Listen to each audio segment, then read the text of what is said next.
And so the McCullum era is over. The New Zealand skipper became the first batsman to smash the record for the fastest ever Test 100 in his farewell Test match since Geoffrey Boycott's in 1982.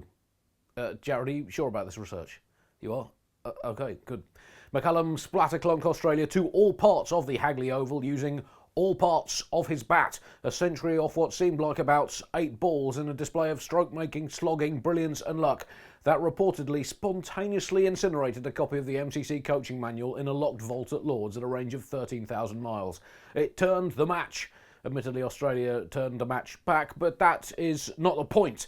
Australia then cruised to victory, and McCullum ended his international captaincy career with feels that were pretty damn funky, even on the McCullum captaincy funkatron scale.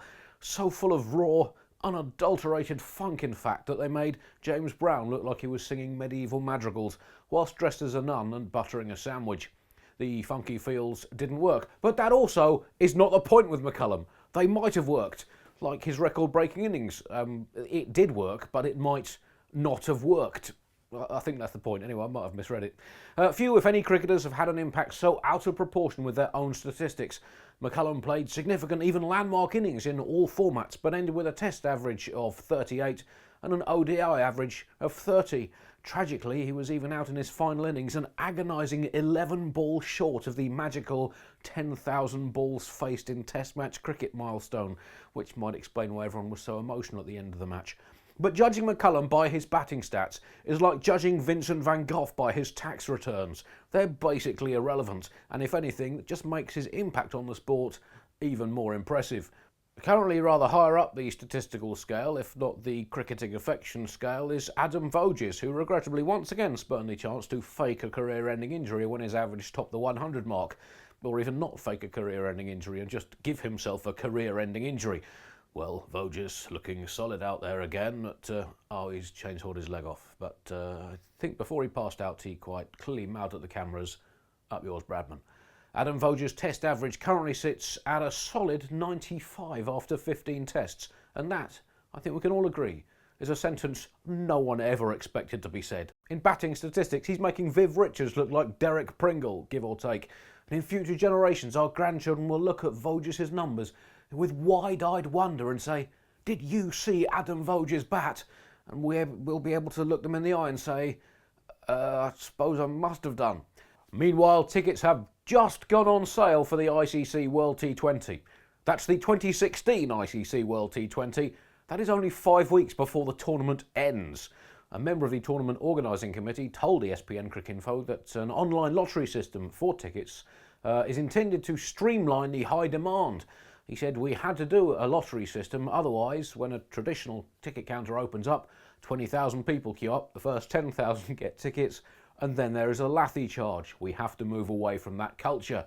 Now, interesting words, bearing in mind that the stadiums in India mostly take a good 30 to 60,000 people, and it's a pretty impressive dedication to the lathy charge.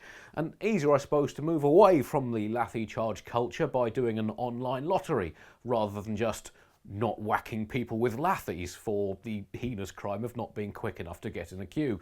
Under the new online system, unsuccessful applicants will be sent an internet link to download a virtual lathy, which they can then print out on a 3D printer and whack themselves with until they lose interest in the sport. We don't want cricket to entirely lose touch with its traditions.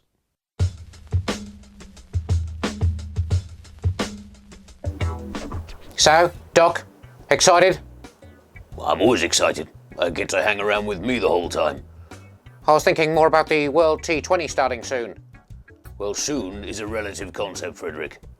Well, the tournament starts on the 7th of March. No, it doesn't. The ICC can say it does, but that does not make it so. They can change sports language by pretending qualifying is part of a tournament, but that doesn't make it so. They can say an omelette is a funny hat, but that Doesn't make it so. You're getting the hang of this, Frederick. So, what if you put the omelette on your head? Well then, you have an omelette on your head.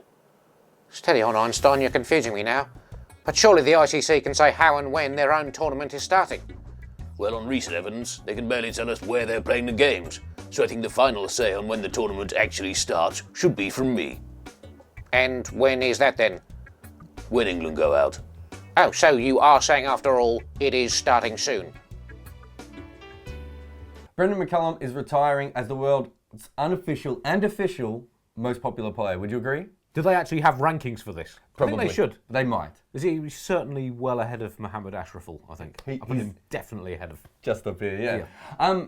And this is a player who, earlier in his career, ran out Murali when Murali was celebrating one of Kumar's hundreds. This is a player who sat on testimony that obviously it took him a long time to finally come out against another player. And a player who kind of openly went for the Test captaincy in a, I wouldn't say a bloodless coup, but certainly a coup of cricket captaincy. And yet he is incredibly popular for the way he plays the game, for the way he sort of changed the game, just because he's amazing. He's basically cricket's rock star. He's more popular than Gale and Afridi, but probably more likeable, despite, some of the other things about him. But what happens when your front man leaves? What happens when McCullum's New Zealand no longer has McCullum? Well, it's a very interesting philosophical question. Will Brendan McCullum's New Zealand still be Brendan McCullum's New Zealand even when Brendan McCullum has retired? Or will it become just New Zealand again, as they were before? Or Well, that never worked for them. Kane Williamson's New Zealand, or Kane Williamson's Brendan McCullum's New Zealand? We wait with bated breath.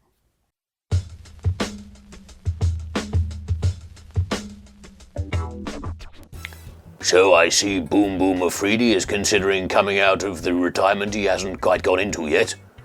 Yeah, I can't believe he's still playing. I remember his debut. Yes, you bowled him out, didn't you? Yes, but not before he'd smacked a straight six into the Lord's Pavilion and knocked a tea cake out of Queen Victoria's mouth. Yeah, makes me feel old. How many did he make that day? 6. Classic Afridi. Unforgettable.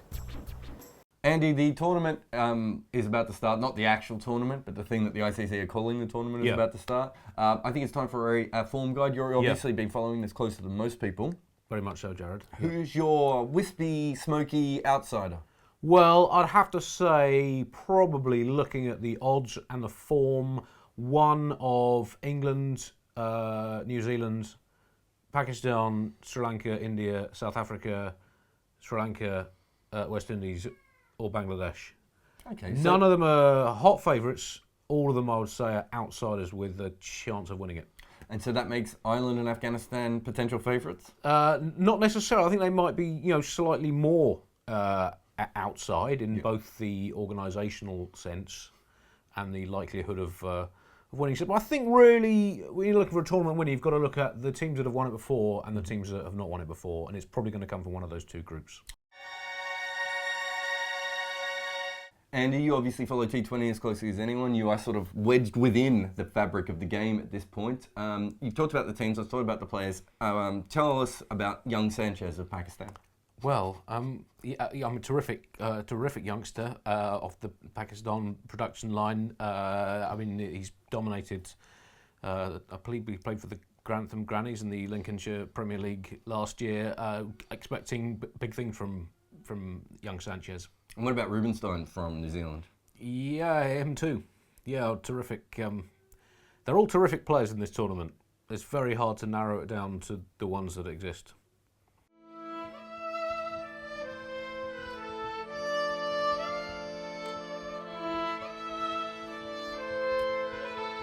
Andy, Bill Brown liked to take quick singles. Testify. To help him do that, he used to back up as the bowler let go of the ball. The problem was that sometimes he went just a little bit early, pushed a little bit far. So Vinu Mankad took the bails off. After warning him, 2 different games, lots of warnings, lots of man-catting. That's where the name comes from. These 2 men, Andy, actually helped evolve cricket. Brown was pushing running as quick as he could and making the game a much more exciting way of doing it. And Mankad was making sure the batsmen just didn't cheat, that they just didn't leave too early. There had to be harmony and balance, and that's what they were doing. But when a batsman goes over the line and the bowler runs him out, suddenly cricket drowns itself in this moral swimming pool filled with spirit dribble.